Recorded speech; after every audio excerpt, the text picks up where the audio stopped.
Hi friends, ഇന്ന് നമ്മുടെ വീട്ടിലുണ്ടായ എല്ലാം ഇപ്പോൾ ചക്ക സീസണാണല്ലോ. അപ്പോൾ ചക്കക്കുരു ഉണ്ട്, മാങ്ങ സീസണായതുകൊണ്ട് മാങ്ങ, മുരിങ്ങാക്കോൽ ഇതെല്ലാം നമ്മുടെ വീട്ടിലെയാണ്.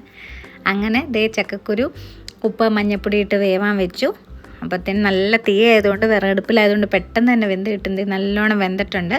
ആ വെന്തയിലോട്ട് നമുക്ക് മുരിങ്ങാക്കോലും മാങ്ങയും കൂടി ഇട്ട് കൊടുക്കാം. വീട്ടിലെ മുരിങ്ങാക്കോലായിട്ടാട്ടോ ഇങ്ങനെ മെലിഞ്ഞിരിക്കുന്നത്.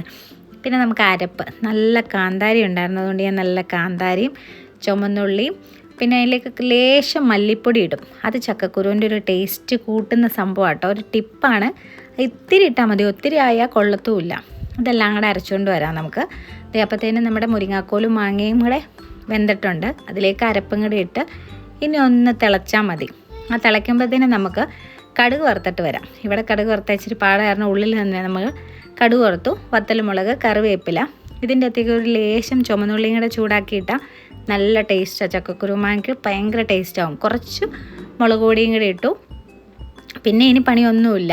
ഈ കറിക്കകത്തോട്ട് ചട്ടി വാങ്ങി വെച്ചു കേട്ടോ, അല്ലെങ്കിൽ ഈ ചട്ടിക്കകത്തായതുകൊണ്ടുള്ള ചാറ് മൊത്തം പറ്റിപ്പോവും. അതുകൊണ്ട് അത് വാങ്ങി വെച്ചെന്നുള്ളൂ. പിന്നെ കടുകും കൂടെ വറുത്തു. നല്ല ചക്കക്കുരു മാങ്ങ കൂട്ടാൻ റെഡി. ഇതാ ചോറിൻ്റെ കൂടെ ഒഴിച്ച് കഴിച്ചാൽ ഇത് മാത്രം മതി. അപ്പോൾ ഇത് സീസണാണല്ലോ, എല്ലാവരും ഒന്ന് ട്രൈ ചെയ്ത് നോക്കൂ.